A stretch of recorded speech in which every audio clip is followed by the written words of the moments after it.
Hi, it's Alistair McIntyre at Electric Scotland.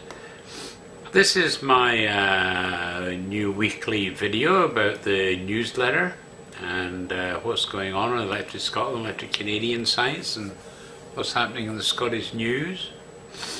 So let me just give you an overview. I've done a few videos actually this week, which I'll tell you about in a bit, but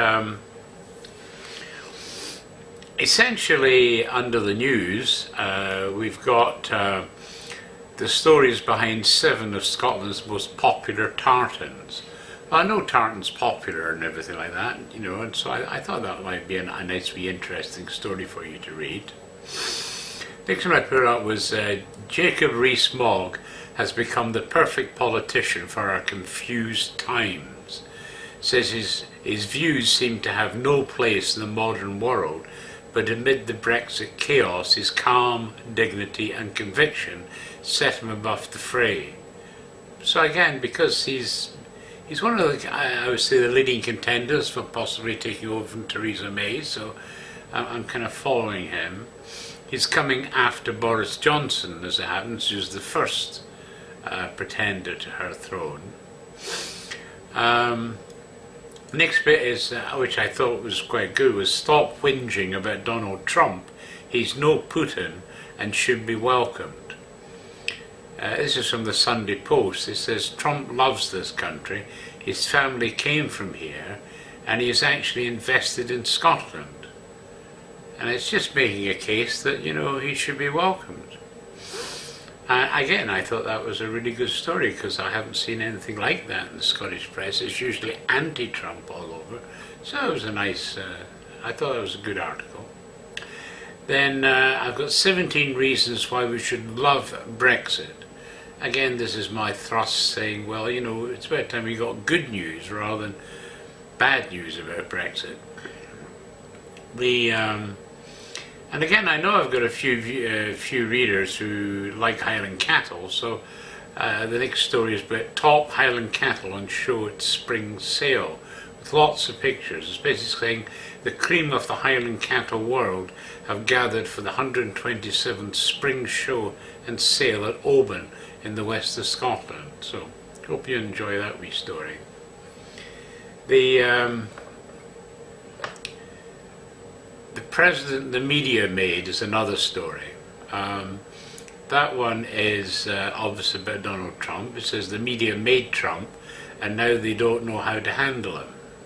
So again, an interesting story.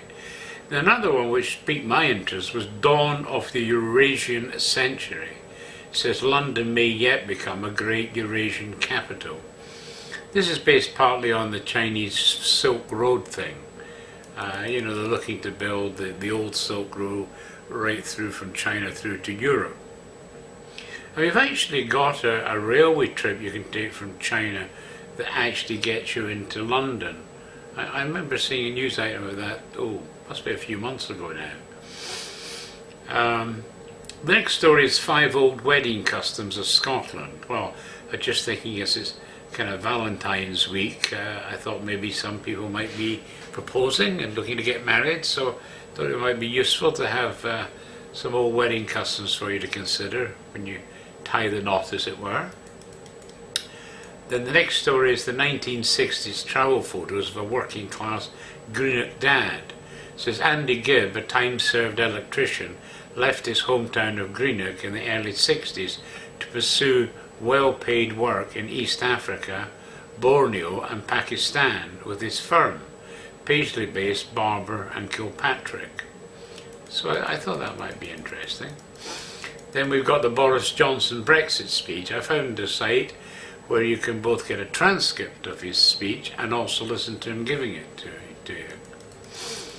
Then another one I thought from a Canadian point of view is Canadian firm BGIS seeks facilities contracts.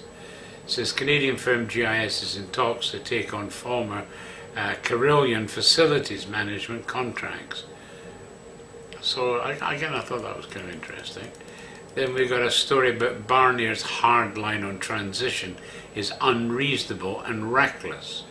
It says, why is Britain being denied rights granted to Norway and Switzerland? And I quite agree with that. So I thought, I mean, this is part of their bullying attitude, which I just don't like. Then the final story is update NAFTA, don't destroy it. It says President Trump's position on NAFTA has been clear. The United States must negotiate the disaster of a trade deal or continue to lose jobs as a result of imbalanced trade. So that's my stories I chose for you to read this week. Then we come to Electric Canadian, and the first one is there. So I'm continuing the transactions of the Canadian Society of Civil Engineers. As I say, I think one of the things I'm getting out of that is that they're actually huge volumes. I think the one that I'm putting up this week is about something like 156 megabyte download. It's huge. And it's not that easy. It's readable, but not that easy to read because it's quite small text. And by the time you blow it up full screen, it is readable, but some of it's kind of faint. And there's a whole ton of old adverts from engineering companies, which in themselves are quite interesting. This week some of the topics discussed are eminent railway builders, the Banff Windermere Highway, the St. Lawrence River problem, the cost of hydroelectric power, civil aviation, and insulin and heating possibilities in buildings. And there's lots more. These are just a few that I took out as I was reading through it. Then we've got a bit of a biography on Arthur St. Clair. It was actually done by a student at one of the universities as the thesis they wanted to get for the PhD, but it contains some really interesting information, and again I thought you might like to read that. Then we've got the life of William Drummer Powell. He was the first judge at Detroit and 5th Chief Justice of Upper Canada. And again, he's quite a character, so I thought that might be interesting. And we have another one, which is William Rennick Riddle.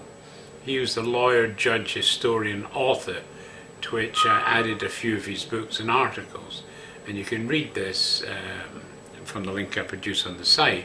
And I might add, he was the author of the above life of the judge. Then we've got the 13th report of the Bureau of Archives.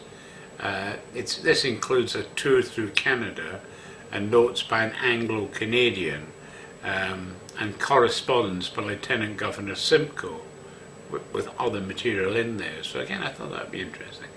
And then finally I got another bit of a bio on Lord Shaughnessy, and I found about him through the civil engineering book.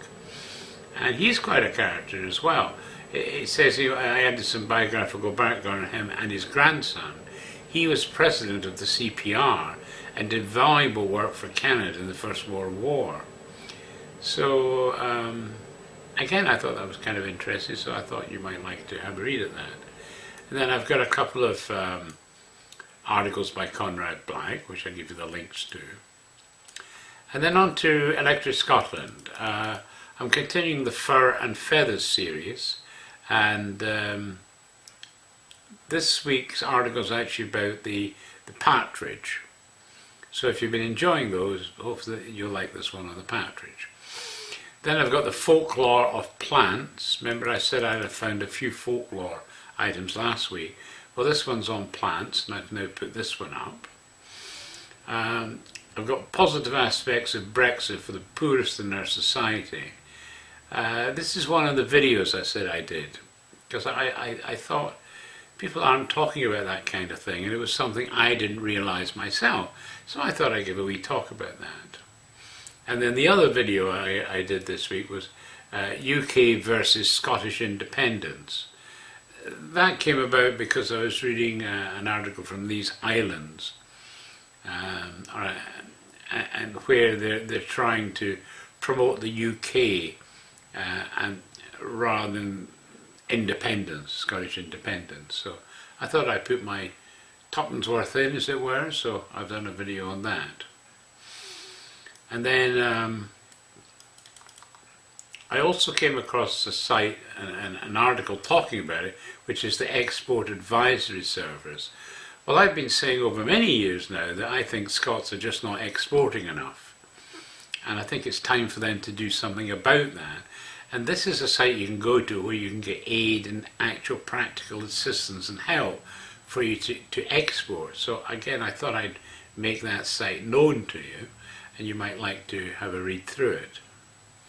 Then we got up section 2 of Best Newfangled Family Trees, the March 2018 issue. Then we have How Scotland's Influence Created the United States' Sovereign Identity and Laws by Gary Gianotti. This is one that just came into me. Yeah, I put other articles up from Gary over the years now, because I've known him quite a few years now. And basically he wrote to Donald Trump, and Donald Trump replied, which was the basis for this new PDF file he's produced. And we've made available the letter that Trump sent to him. But the PDF is more or less what he sent to the president, more or less anyway. Then I've got an article up which is American military biography, and of course there are Scots involved in that, but again I thought you might be interested. It says, contains the lives and characters of the authors of the Revolution who were most distinguished in achieving our national independence. Also the life of Gilbert Motier Lafayette, who was Major General in the Confederation Continental Army. He was Marshal of France and Commander-in-Chief of the National Guard. And this book was produced in 1830, so it's quite old. Then I got a book up about the Dukes of Albany and their Castle of Doune, which I thought you might find interesting. And part of that was taken from the Red Book of Menteith. And I went out and I found the 2-volume set of the Red Book of Menteith. So I've added that to our Menteith page, where we've got the Earldom of Menteith already on the site. So I put a link to it from their page. I also found a complete volume 3 of the Scottish Historical Review. I'd found bits of it and I'd kind of put it together, but this is the entire volume 3, so I've put that up on the site. And there's actually some quite good stories in there.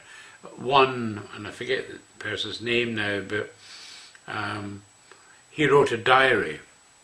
And well, it's just interesting reading their views on his diary, because apparently he wrote in the old Scots language, but very purely. And there's quite a lot of comment about that, because it's giving words that they believe are true and not made up. And he is commenting on various civil things going on in the area. So again, that's just one of many articles in that review. It's well worth a read. Then I've got one which I can't really pronounce, but something like Hermippus Redivivus, or The Sage's Triumph Over Old Age and the Grave, wherein a method is laid down for prolonging the life and vigour of man. And this was written in 1744. I was kind of intrigued with it because I've got an old book up within our medical area of the site, which is some old remedies and stuff of that nature, some advice for prolonging life there. So when I saw that, I thought, I'll add it. It's kind of difficult to read, but I think it's worth the effort, especially if you want to live longer.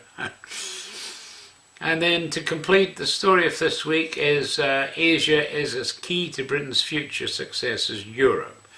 I thought with all this Brexit stuff going on, I thought we should remind everyone that the major growth is in Asia, and that's where we need to focus for the future. So the story is it's basically 2 extracts.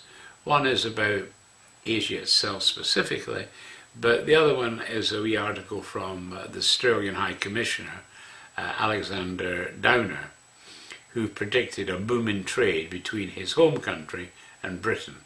So I thought the two together should maybe remind us that really the Asia sphere of influence is just growing enormously, and despite Europe, we really need to be focusing on that market anyway. So that's basically it, and I've done one other video which I hope you will watch. It's to do with slavery, and I won't go on about it because I'm hoping to get your help, because I'm trying to research how slave owners back in the 17th, 18th, 19th centuries actually ran their estates, and obviously ran their the slaves that worked on the estates. And in my video I explain why I'm interested in that, and hoping that you might find me some publications around the place that I could refer to, because I'd like to do a kind of article on that. So that's it. That's the newsletter for February the 16th, 2018, and I hope you enjoy reading some of the articles. And as always, I'll put a link underneath this video so you can click on it to go and read the newsletter and get the links. Thanks for listening.